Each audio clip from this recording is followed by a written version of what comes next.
'Cause I'm about that. 'Cause I'm about that. You know, just finding where my passion is, and that, like, you know, it's now or never. Yeah. You either do it now or it's never going to happen. There's no guarantee that there is ever going to be tomorrow. You know, if you're going to go through life, you might as well do something you love that impacts other people in a positive way. This is a podcast all about business, entrepreneurship, making your passion your paycheck, people who just want to take control and kick life square in the ass. On today's episodes of the Now or Never podcast, we have special guests Sean and Mindy Harley, who are owners of I Think Fit Gym, Rock Solid Nutrition, Social Empire, and so many others. Today's episode is about how the hustle never stops, all the new things they are doing, from acting in movies to South Africa to how they're growing the nutrition business across the country. Truly, the hustle never stops with these two.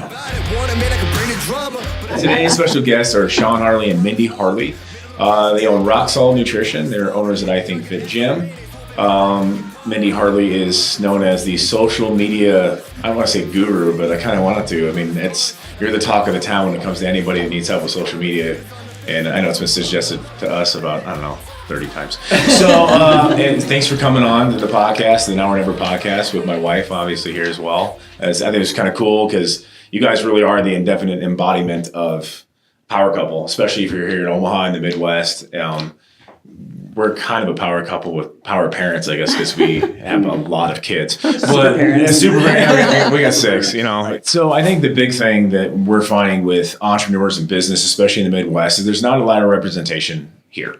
You know, you have your Gary Vee. It's awesome. I actually, I bought 7 copies of his last book for my entire staff. I'm pretty sure like 1 or 2 of them read them. I made my wife read it, and I made my daughter read it. But, he's East Coast. There's a different relatability to the kind of, environment you're in, the kind of business climate you're in. And I know like Tony Robbins, which I love. I mean, self-help guru or whatever, but I've got every CD series, tape series. That makes me sound really old. That dates me. But he's West Coast. And what's that? My 8-track tapes? I'm not that old. I mean, I look old, but I'm not that old. The CD kit. The CD kit. I had the kit, the big, it was awesome, And every traveling salesman had one back in the day. So, I think from the Midwest, we have so many people reaching out to us, these young entrepreneurs, our daughter being one of them, that looking for guidance. So I love watching people who are literally making it and still doing it, and still now or never, no matter what. So I guess start me out. We'll start with Sean. Like, how did you get into your own gym and your own supplement line? Like, I know you're from Nebraska. You're a small town. Tell me about it. Yeah. From Nebraska. Grew up in Richland, Nebraska. Well, grew up in the country. Richland was the closest village to us between Columbus and Schuyler. Oh yeah. And so I went to a super small little country grade school. I had 8 people in my 8th grade class. Wow, 8? Yeah. That's small. So no weight room or anything there. We had basketball, was our only sport we had there. I'd actually drive to Schuyler, to the next town over, to play football at that age. And that's kind of about when I started lifting too, just the old sand-filled weights at home. Oh yeah. Not having a clue what I was doing. Everybody had one of those sets in the basement. So yeah, the old narrow bench. Oh yeah. Really shaky. So anyways, went to college in Fremont here, played football, and after college kind of didn't really know what I wanted to do with my life at that time. I was a business management, business marketing major, double major, graduated cum laude, did really well. But then upon graduation, it's like, what do I do with this now? And so I just went on the job interview circuit. It's like car financer, insurance salesman, and all these jobs I just really didn't see myself doing at the time. But luckily I had an old college football teammate he quit our sophomore year and he moved out to California to be a GNC franchisee with another guy from his small town. And so got the opportunity to go out there and work for them. So they had about 5 franchisees out there at the time. Oh yeah. And so after about 2 years of that, I was able to buy into a franchisee. I was a part owner of one of those. And went pretty well, and that's kind of when I got into the fitness modeling. And I think we had to be around San Diego that same time, I think, because that's kind of when I was trying to get in the GNC franchise business with the Talkies and Talkies. I think a lot of people came from those guys. It's kind of crazy. People realize how much of the nutrition industry comes from the Midwest, because the Talkies were like the number 1 franchisee, like overall stores in the United States at the time, and then obviously Weedle owned GNCs here, who started Complete Nutrition, and then my crazy ass decided like I could do one too.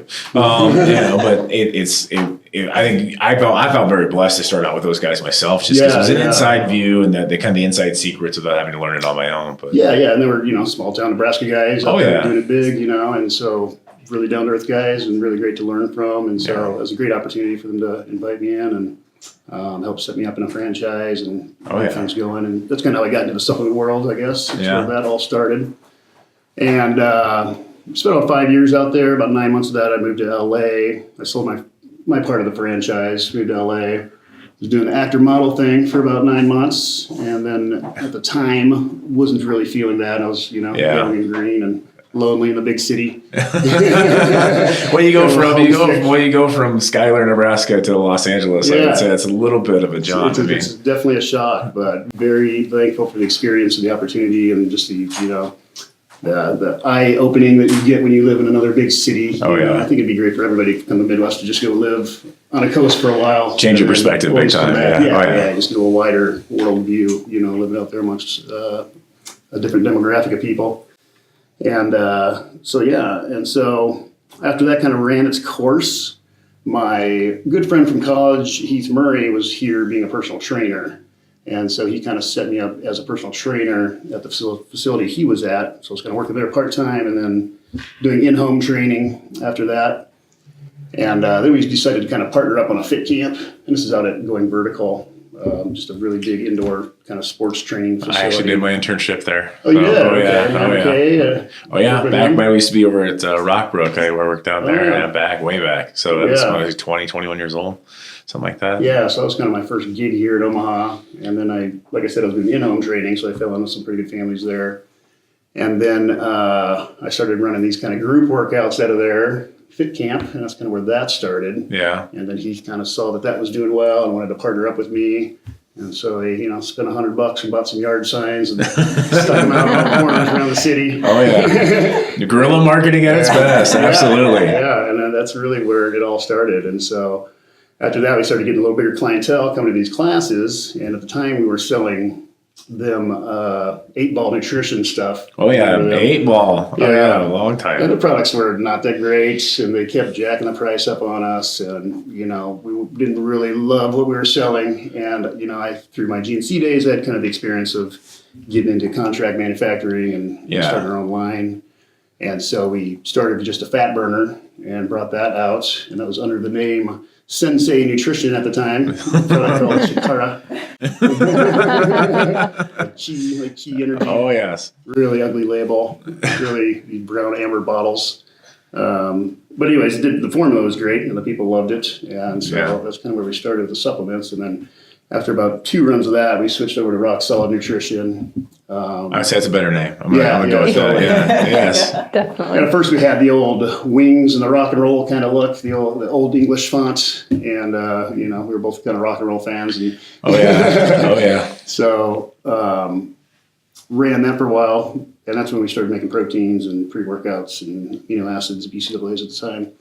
And after about a year of that, we rebranded, and we're in about our 3rd rebranding now. And I think we're finally kind of got a good look that we want to have. But when did you guys start or get into the I Think Fit Gym? We opened this facility here in 2008. And so it was like, 2006 is when I moved back from Cali. And so, it was pretty quick. That's pretty quick. Yeah. Yeah, it was a really big facility, too. I mean, it's like 13,000 square feet. And we were just 2 personal trainers, with no money behind us other than our own. And to jump in this 7-year lease on this. Oh, yeah. I was during the recession, too. Place. Yeah, during the recession. And with nothing but, we started that we had 1 medicine ball and 1 kettlebell that we had. Using Go Vertical equipment, right? And those were just a couple things that we had bought. So we started just running camps in there in a big empty building with, minimal equipment doing bodyweight stuff. And then saved up, and then we were able to throw a bunch of money down and kind of get our basic equipment in there. And well, that's crazy. It's like right after the recession. I mean, I think everybody took a hit. in the recession. I did. I mean, that's when it was like 2008, 2009, pretty much lost my house in Sioux Falls and moved down here and probably was like, if I'm going to be broke and miserable, I might as well be broke and happy doing something I like doing. And, I sold everything I owned and put it all into one store on 120th and Center. And like, all right, they're going to come in. Yeah, that didn't happen. So I got, about $100 for the yard signs and started putting them around town. And just got yelled at every time I got a police officer pull over, you can't do that there. I'm like, hey, did I mention we have a policeman's discount? Why don't you come over to my store? So I was actually kind of happy when they used to write me fix-it tickets to pick them up. It was a marketing technique. And I think our first month ever I did $3,000 in sales total, August 2010. And the funny thing was it was 2,000 of that was bought by Shane and myself for our friends to bribe them to come in the store, just to come in the door. And I think yesterday they did like double that at just one of my stores in one day. So it's amazing the transition. It's still not even like real to me at all. But so then you have a whole different story. Yeah. So take me back to the beginning. Oh, geez. Beginning. Okay. Well, it's a little bit similar with Sean's as well. And going to school and just not having that sense of, I know what I want to do. And being surrounded by, your classmates that are like, oh yeah, I'm going into nursing, I'm going into this and and you're just like, I don't really know what I want to do. Yeah. But I was really good in school. I was taking, graphic design. I was doing business and retail as well. I excelled in science. And I was just like, I still don't know how all these can fit together. And I wanted to go to school for graphic design. I decided that. And I was really fortunate that my parents never, had this idea that, you're going to go to this university, like you should do this or you should do this with your life. So I was really fortunate with that. My dad told me early on, do what you love, the money will follow. And I think that was like a really good blessing to have from your parents. Absolutely. Just to be like, definitely. just go and do that. And my dad was an entrepreneur himself. He had his own business, construction business. Then when he retired from that, he started like a different business.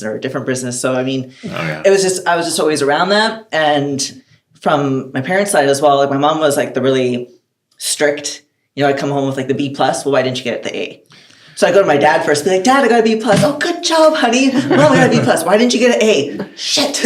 Well, Dad was happy. So that's the opposite with us. Yeah. So I mean, it was, I always had that constructive criticism from my mom and stuff like that. So I was, I felt like I was well-rounded enough to kind of just follow my heart enough, right? Like, so after I graduated, I didn't actually end up getting into the course that I wanted to for graphic design. I was absolutely crushed. And it was really funny because my best friend and I had both planned on going into the same school together. She was, there's to be some days that she was sick and stuff like that. And sometimes I like doodle on like her work for a portfolio and stuff to get in. We just thought we were both going to get in together, and she got accepted and I didn't. Oh shit. And I was like, so I still kind of took some courses in college for it. But then at one point I was just like, all this teacher is doing is photocopying these pages out of the book and giving it to us as our homework. I was like, that is bullshit. Oh, yeah. I'm paying good money for this, and you're photocopying pages out of a book from the bookstore that I can get for $30, and you're giving this to us as our coursework. Oh, that's the same thing I found in business college was like the book I had to buy, was their book. Yeah. You're going to talk about it the whole time anyways. Exactly. And you can't return it or you get $5 back. I'm like, this is a racket and maybe I'm in the wrong business. So it left a really bad taste in my mouth. I was done. It was kind of like the last straw. I was like, you know what, screw this. Like, I'm out of here. And again, I still didn't have that, okay, what am I going to do? So I was young. I was like in my 20s. Yeah. And, I got a full-time job being a dealer in a casino, which was a big leap for me because I excelled in business, science, art. I was horrible in math. So, but they have a whole way of teaching you, mathematical equations for like dealing cards. And I turned out to be really good in that. It was a great job, great pay, great benefits, great holidays. I could do I got into bodybuilding. I could do, eat every 3 hours if I had to. It was great. So I did that for a while. And then I got into makeup, got back into artistry, worked at MAC Cosmetics, got in there with no professional training to be an artist. to be a makeup artist, which was like a really big leap apparently back in the day. Oh, definitely. And so I did that for many years, worked my way up into management, got the job out in Vancouver, started again kind of from the bottom as well. And then at that point, and it was around 2000, I guess 2008, 2009. Yeah, 2009, I moved out to Vancouver. And then 2010 is when I started doing the social media stuff. All of a sudden, it was Facebook and Instagram came out like 2010, and I was in the fitness industry. And there were supplement companies that, I would, try to get in for a sponsorship with. And part of my, bartering with them was, well, I'll run your social media for you. And back then you had to explain to them like why you need a social media page, why you need a community. And it was a really hard sell. And so I would do that for them. And I was also working for another company, kind of like a mentor. Yeah. Yeah. Okay. So they're kind of working as a mentor for me and like showing me like the ropes with like social media marketing as well. And I was doing that. And then I was doing it kind of on the side while I was doing the makeup thing and kind of being torn by that because I just loved the social media stuff, loved the data, loved the analytics, loved building the community, loved connecting with people. And 2014, it came around that I could start doing it full time. I had already left my job at Mac. I was living in a different country at the time, and I had the opportunity to do it full time. And it was at a time where I had already taken a hiatus from the fitness industry, from social media. I needed a break. I was like, oh, it's just, like we were just talking earlier with the fitness industry. I was like, I just need to step away from you guys. And it was like, do I really want to throw myself back into the fire? Yeah. Again, I was like, but I was like, this is something I really want to do. I really love it. So I did it. And it was still hard to get businesses to adopt into the idea that they still need social media, even in 2014. Which is crazy to me. Like, it's just absolutely insane. It was my trainer actually since 2005 that I was running his social media for him, for his personal training for his contest prep business.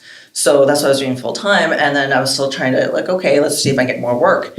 And it was actually this was before Sean. So it was another supplement company I had a connection with. And I took a look at their social media and I was like, what's going on with these numbers? I kind of did a deep dive and I got connected with them full time after I did a deep dive and showed them their audit and everything. They went, oh, okay. And they hired me on. I was fortunate enough to work with them. And then at 2015, I met Sean. And we haven't met already. Yeah, well, I mean, yeah, so we're together. And I gave up that position and then I started off on my own in 2015. And again, still hard, I've given that up. Now I'm only doing social media for Rock Solid. I only have like a couple clients and I'm, just like scraping by kind of thing. It's just like, let's try to get more clients in. And no one still is like, oh, it's too much. And I'm not even charging that much for management, but it's still, as a business, they're still like, they still don't see the ROI. Yeah. On it. So it was still like a tough sell. So in 2016, I flipped the switch and I was like, well, if people can't afford it, but people still need it. And I still passionately believe in the power of it. And I know just everyone needs it. From like the mompreneur, if you're an MLM, if you're, the barbershop on the street, like everyone needs it, guys. Oh, definitely. So now it's going to be, what can I do to serve these people? Because obviously at whatever rate I'm charging for management, these guys can't afford it yet. The mom and pops can't afford it yet. And I want to help the mom and pops. So I switched it over and I started doing the coaching instead. And that's where it took off for me. So I started Social Empire, trademarked it, everything, started my own business with that. And it was just, I look back now and it's been like 3 years of straight hustle. I kind of remember, think of it as like going into prep for a bikini show. It's like 12 weeks and you go all in. I was like, I think I just did that like the business wise for like the last 3 years. I was like, oh, like I need to come up for air. And and then it's flipped from coaching and all of a sudden now we need management. And now they realize because they tried to do it on their own or they thought they could just pay a kid to do it. Cause like now with the mindset is if it's, someone that's maybe like a baby boomer, they think that, maybe like an 18-year-old will know what to do. Well, that's not necessarily either. There's a lot of 20-year-olds that I've coached on that don't know how to do social media either. So, and then their social media goes out the window, and now they realize, well, shoot, we want our time back. We need to have a presence on social media. We need to have advertising on social media. Okay, I guess we do need to hire someone. So now I have 15 management clients. That's crazy. I went from That's 2 awesome. to 15 for that. So, and I still do coaching on the side. I think I found that with, yes, my daughter's 19. She's much better at it than I am. Yeah. But I think you agree with that. Like, it's management. You can't hire a kid to do it. Yeah. They can physically actually go put the ad up, yes, but I understand my customer. You know what I mean? Like, I've done this for a long time. I know exactly what I want to target. I just may lack the understanding of how to target. But that's just it. I think I've seen that. You're right, with a lot of companies. I got some 17-year-old doing it. Really? Why isn't that 17-year-old out driving a Maserati if he's so freaking intelligent just because he knows how to? You know what I mean? And that's I think you're right. It's. I think we how old are you guys? Do you mind me asking? 37. 39. 38, 37. Gonna be 38. I'll be 39 soon enough. And that's I think that's the thing that everybody listening to this was we're still hustling. We all are. Yeah. It's yes, I've heard a certain level of success, but I'm nowhere near where my ambitions want me to be. Yeah. Yes, I bite off more than I can chew. This All is the time. common all the time. This is common knowledge, and I end up buying 6 tanning beds randomly. I get sent to the back of my center store, and then Brittney goes, "What'd you do?" And I'm like, "Yeah, I need to look up on the internet how to run these things. I have no idea what I'm doing." Yeah. But it seemed like such a good idea at the time, and all of a sudden, we built the second gym a year after the first gym. Now we're expanding the first gym 6,000 square feet. Because the lease deal came open, and I'm like, why not? I'm already here. And then watch my business partners have heart attacks. So that's just, but it's funny, like her, she's, for the first time in her life, is not getting a standard salaried paycheck. She literally is not. She's coming to work for Rexius Industries full time, which is all the companies and the gyms, and she's finished her personal training certification. And I'm like, what do you want to do? She's like, I want to train moms. I'm like, what do you mean? She goes, I want moms who want their ass back. I'm like, I see bumper stickers. Let's do this. I mean, I don't know if we can use yard signs with that exact slogan, but we can get something close, We but can make it work. Yeah. the thing is that we all know we can make money if you hustle enough, but it sucks being in a job that you don't like just for a check. And I think I see way too many people doing that. So when I see 19-year-old kids like my daughter and the other one's like, I have college education. I have 2 master's degrees. Companies paid for those, but I had to pay for my undergrad. I'm still paying for my undergrad. So that's the thing is where you speak to these universities and stuff, and I get your guys because you're both college educated. I see some value in it. I don't see the value today that I saw 20 years ago. Sure. Not for what it cost.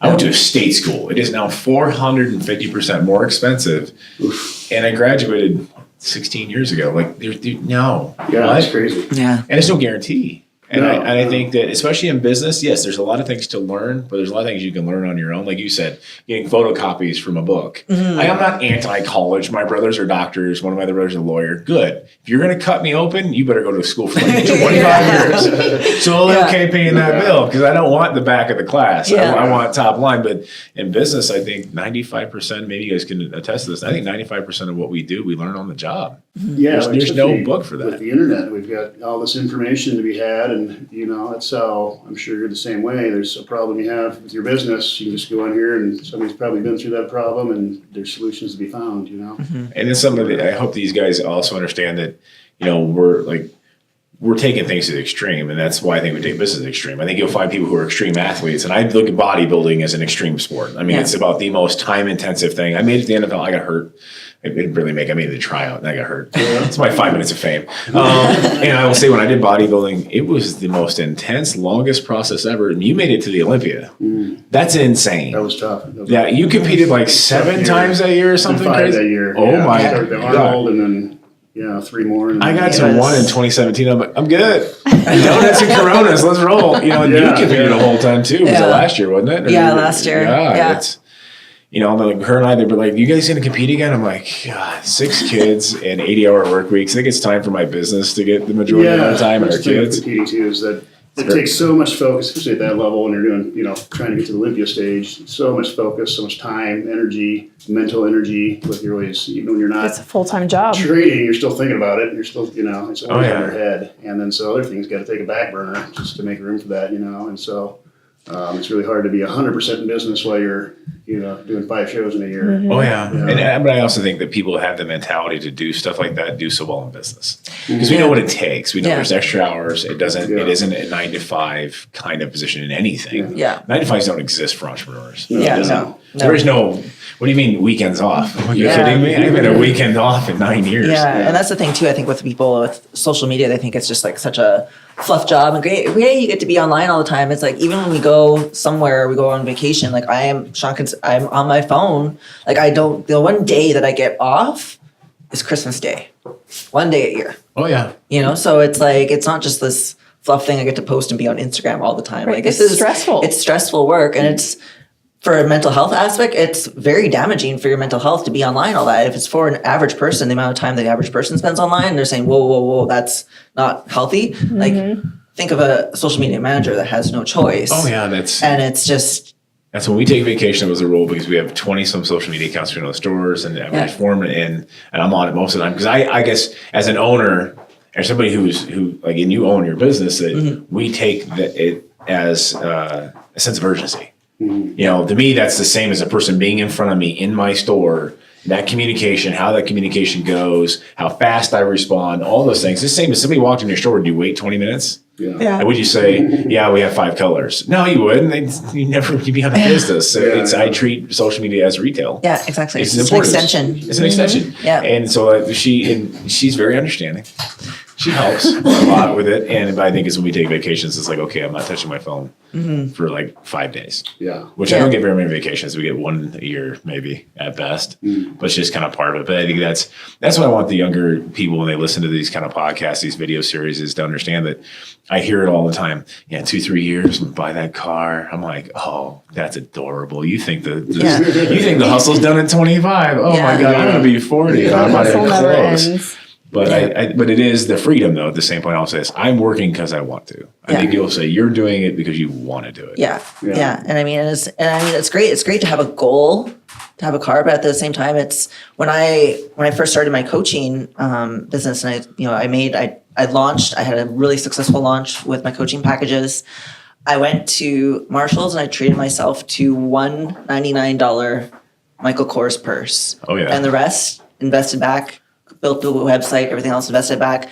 I'm still driving my car. It's a 2007. Oh, yeah. I'm finally considering getting a new car after 3 years of going, okay, breathe a little. And it's like, don't go and chase the material objects. Because then you're stuck. Exactly. And I think that's the biggest thing with the way the system is. And my beef isn't with college. So per se, it's the debt that's accumulated and it locks people down. Yeah. That's indentured servitude in today's society. Is you can't go start that business. You can't take that risk. You got to stay working for the man because you have a $700 a month payment here and you have a $1,000 a month payment there, and you can't take the risk because in less than 60 days, most people have any savings.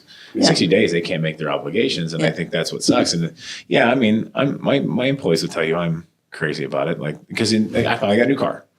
It's only because my daughter wrecked her other one, so she got mine. But somebody else, what do you think of my car? I go, the fact that the CEO drives the oldest car and the oldest vehicle in the entire company should tell you something. Yeah. And now I finally got a new one. They're like, why? Well, of course, me, it's like, I got a lease deal. I got this. Now I can write off that and trust me, I got this bargain. This homie hooked me up, and I'm all jacked up about the deal I got. And then, one of my 18 employees rolls up in a brand new Jeep, that lift kit, the whole works. And I'm like, good God, you're not going to have any fun for the next 5 years as you pay that damn thing. Oh, it just doesn't look entertaining to me. But I guess so. What's the next big thing for you guys? Any big plans, business or otherwise? Or? Well, we're getting into the movie business. Correct? Yes, you guys just did. You were down in South Africa. Yeah, we're supposed to be going back in June to do the filming of this movie. And so, it's been pretty exciting. Been taking acting class here in Omaha. Yeah? Preparing for that. That is awesome. Yeah. Mm-hmm. Yeah, we lucked out with the teacher for it. She just happens to be in the building right next door to us. Oh, seriously? Really wild how it worked out. Yeah. Like how convenient. And she's from LA. She has an acting school out there in LA, but ended up in Omaha because her husband got a job out here and stuff. So I was like, couldn't have worked out better.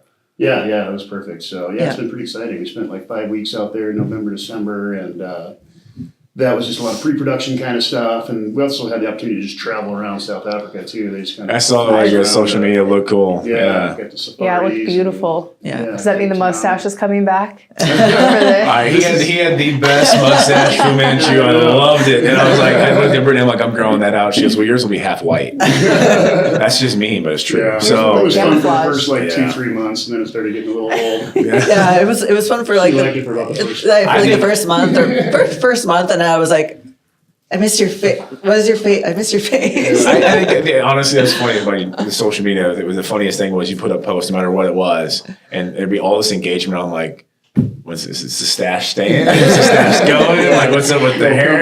Oh yeah, you know, and it's The mustache needed its own social media profile. what's that? Said his mustache needed its own social media. Actually, somebody made that suggestion. You know, Good idea. yeah. Well, we've been suggesting we should have our own reality show at our house. So bet. Chad Cunningham over there. Chad and I've been friends since we were 6 years old. We grew up together. Yeah, I mean, he's been in the film industry for a long time, and he was over at our house. Our kids. He goes, "You guys really should have your own TV series." I'm like, I don't know if we'll make cable. We're not. HBO. We might E! make Network. HBO the E! Network. Otherwise, it's going to be a YouTube series because it's as close to acting as I think we'll get. Because Yeah. the fact that I've only sworn twice since we started this one is shocking to people. So Definitely awesome. started on YouTube though. Yeah, I think so. I mean, that's. I'm excited to see what this one does, and I don't know. Our kids are like.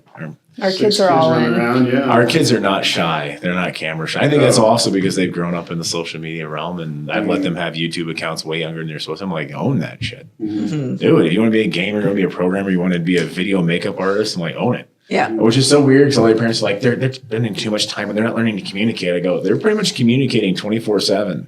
They're better at communicating with their generation than you are. Like they're on it all the time. Like, I still want to be able to shake a hand, look somebody in the eye, and do, you know, this small town farmer in Nebraska, look a guy in the hand, shake his hand, look him in the eyes, being like, I want that, but I got no problem with any of it. I don't. Yeah. That's the future. I mean, that's, It is. It is. Turning back. You know, and it's, I think, and Gary Vee said this too with children and stuff like that, where the parents want to eliminate their time on the phones and take away their tablets and everything else, but you're really crippling them for the future. Sure. Exactly. You know, if you don't let them be on a phone or figure out a tablet or be on the laptop, you're crippling them for the future of what they're going to be.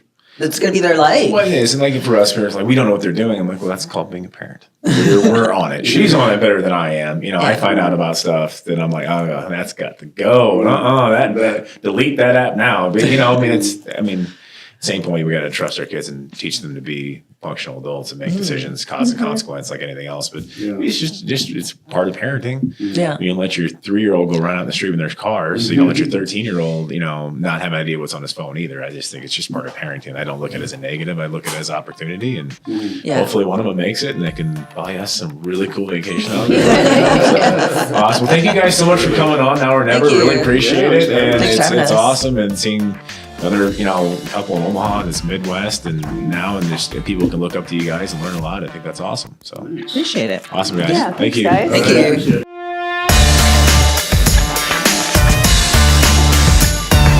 People often ask me how I have the energy to do everything, especially things like this podcast. And it's because at Rexy's Nutrition, we carry things like A-Cuts, which is a pop replacement. It's a coffee replacement. It's healthier. It's amino acids, helps me burn fat, gives me the energy to get through the day, but also reduce my stress levels. And it tastes great. And honestly, I drink it by the gallon load because, well, I have 6 kids and I work 80 hours a week.